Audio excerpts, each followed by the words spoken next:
It used to be that BMW manufactured beautiful. It used to be that if you wanted to replace the side indicator bulb on a BMW Coupe, all you really had to do was to replace it.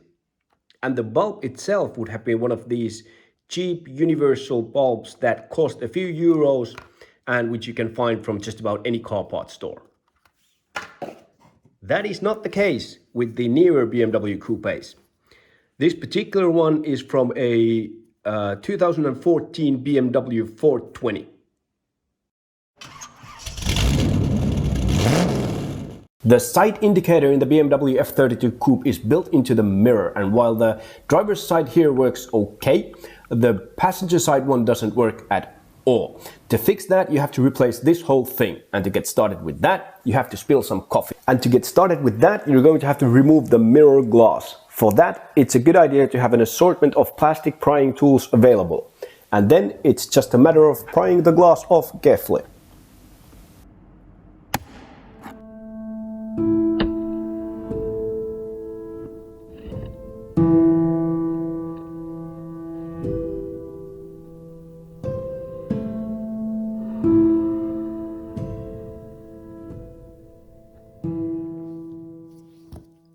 Alright, so that happened.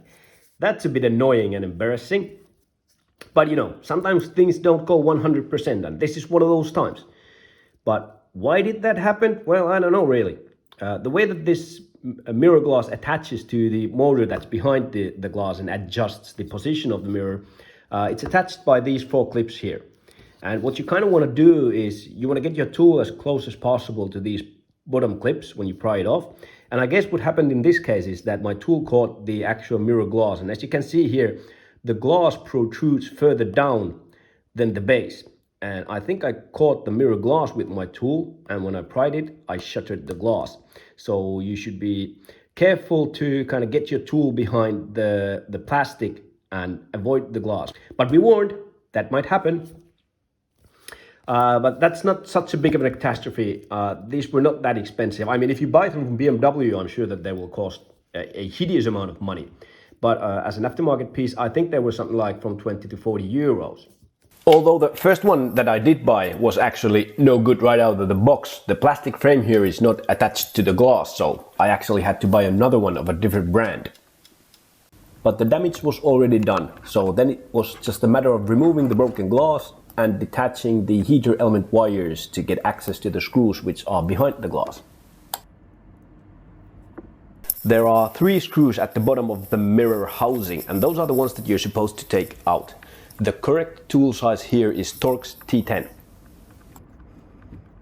There are also 2 screws at the top of the mirror housing, but you actually don't have to take those off, so don't replicate my mistake here. And the next step after the screws is to work on these 3 clips that still hold the exterior cover to the mirror frame. It's a bit of a fiddly job, but it's one of those things that you work on it for a while and eventually you'll get them. And once the top cover is off, we get access to the last screw that is still holding the blinker element and the lower part of the mirror assembly attached to the mirror frame. After that, the whole lower part can be removed from the mirror frame, and you can also separate the blinker element from the lower plastic part. Once that's done, all you really have left is the electrical connector, which is going to be clipped in here, in the blinker element. Now you might actually want to look into the electrical connector, because at least in this case, it was a bit corroded.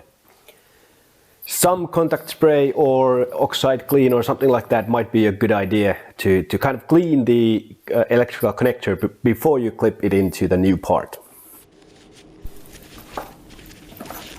Once we're this far, we can do the long-awaited Rain Man race style comparison of the old and the new part to verify that what we have in the box is actually what we're supposed to have. And we do. And then we can clip on the electrical connector to verify that everything works. And it does.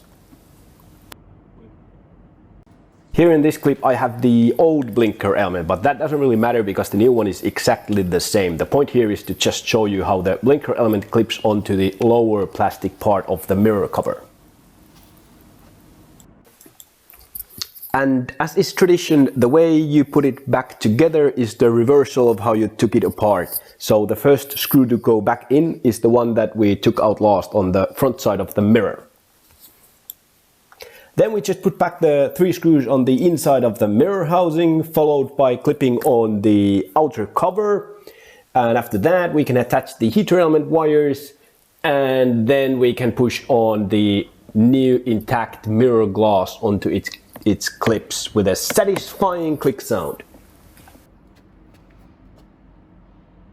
Someone might say that this is the most futile repair job there is to fix a blinker in a BMW, and I don't know about all that, but there it is, all repaired, all beautiful, working and blinking as it should. Thanks for watching.